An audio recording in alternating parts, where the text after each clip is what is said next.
অন্য জাতি জনগোষ্ঠীৰ যি হাৰে যেনেকৈ বৃদ্ধি হৈছে মুছলমানৰ তেনেকৈ বৃদ্ধি হৈছে হয় সামান্য 0.5% আপুনি বেছি ধৰিব পাৰে এইটোতো আমিও মানো যে হেমন্ত বিশ্ব ডাঙৰীয়াৰ দুজন ল'ৰা ছোৱালী মোৰ 3জন তেখেতৰ দুজন মোৰ 3জন এইটো ময়ো মানো ঠিক এনেকুৱা ধৰণৰ পাৰ্থক্য আছে হেমন্ত বিশ্ব ডাঙৰীয়া তেখেতৰ মা দেউতাৰ 5জন আছে মোৰ মা দেউতাৰ 8জন সোণোৱাল ডাঙৰীয়াৰ মা দেউতাৰ 8জন ল'ৰা ছোৱালী মোদী ডাঙৰীয়াৰ 6জন গতিকে এনেকুৱা লালু প্ৰসাদ যাদৱ ইছলাম নহয় লালু প্ৰসাদ যাদৱৰ 9জন না 11জন গতিকে অকল আমাৰে যে তেনেকুৱা নহয় গতিকে হেমন্ত বিশ্ব ডাঙৰীয়া সাংঘাতিকভাৱে অসমৰ জনগণৰ এটা ভুল বাৰ্তা দি আছে যে সাংঘাতিকভাৱে ডেমোগ্ৰাফিক অসমৰ চেঞ্জ হ'ল একো চেঞ্জ হোৱা নাই সেইখিনি মানুহ আছে এতিয়া আপুনি ক'ৰবাত লখিমপুৰৰ পৰা মুছলমান মানুহখিনি খেদি দিব অসমতে থাকিব না কোনোবা এক জাগাত আপুনি উৰিয়াম গাঁতৰ পৰা সেইসকল মানুহ খেদিব ঘৰ বাৰী খেদি অৰ্থনৈতিকভাৱে আপুনি পংগু বনাই আছে অসম ৰাজ্যৰ প্ৰত্যেকজন নাগৰিকৰ নিৰাপত্তা নিশ্চিত কৰা আৰু আপোনাৰ অন্ন বস্ত্ৰ বাসস্থানৰ ব্যৱস্থা কৰা গভৰ্ণমেণ্টৰ দায়িত্ব আছিল সেই নকৰি আপুনি বুলডোজ কৰি মানুহখিনিক ৰাস্তাৰ ভিকাৰী বনাই ৰাজ্যখন ক'ত লৈ গৈ আছে আপুনি ৰখাতলৈ লৈ গৈ আছে ৰাজ্যখন মানুহতো আপুনি এইখিনি বুলডোজ কৰিলে অসমত থাকিব নকৰিলে অসমত থাকিব সেইখিনি অসমীয়া এইখিনি ভাৰতীয় বোনাফাইড ভাৰতীয় গতিকে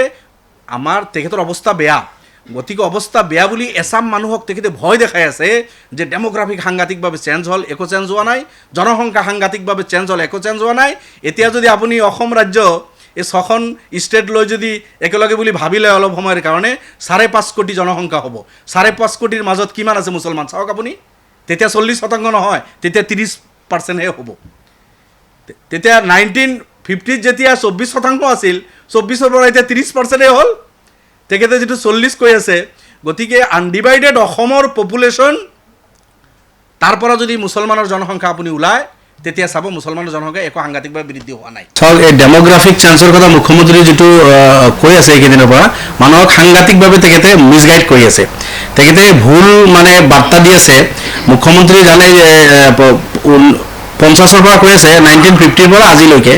মুখ্যমন্ত্ৰী ভালদৰে জানে 1950ৰ পিছত মেঘালয় ৰাজ্য অসমৰ পৰা গুচি গ'ল নাগালেণ্ড গ'ল ত্ৰিপুৰা গ'ল মিজোৰাম গ'ল অৰুণাচল গ'ল মেঘালয় গ'ল এই গোটেইকেইখন ৰাজ্যত যদি আপুনি চায় তাতে মুছলিম পপুলেশ্যন কিমান কিছুমান ৰাজ্যত 1% কিছুমান ৰাজ্যত 2% মণিপুৰত সামান্য 3-4% হ'ব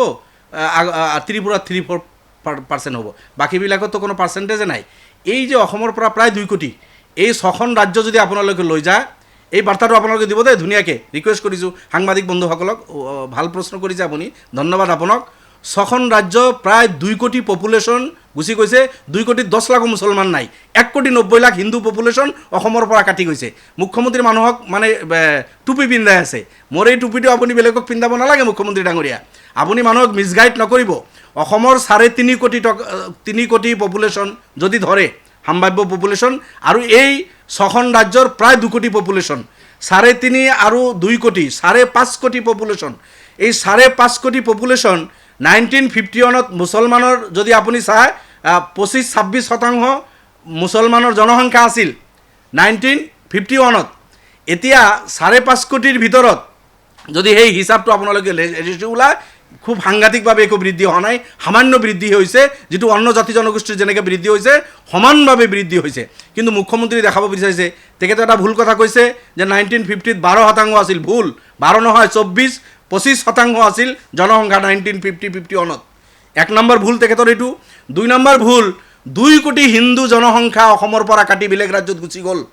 সেইটো তেখেতে যেতিয়া কাটি গুচি গ'ল তেতিয়া মুছলিম জনসংখ্যা যিখিনি আছিল সেইটো ইয়াতে বৃদ্ধি হোৱা নাই অটোমেটিকলি অসমৰ হিন্দু জনসংখ্যা যেতিয়া কমিল আহি তেতিয়া বেলেন্সটো হেৰি হ'ল আপোনাৰ এই কথাটো তেখেতে মানুহক ভুল বুজাই আছে যে অসমত জনসংখ্যা বাঢ়ি গ'ল অসমত জনসংখ্যা একো বাঢ়া নাই অসমত মুছলমান 1950-51ত যিমান আছিল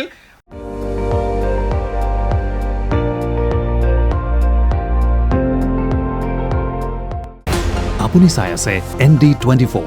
সৰ্বশ্ৰেষ্ঠ নহয় সৰ্বোত্তমৰ দৌৰ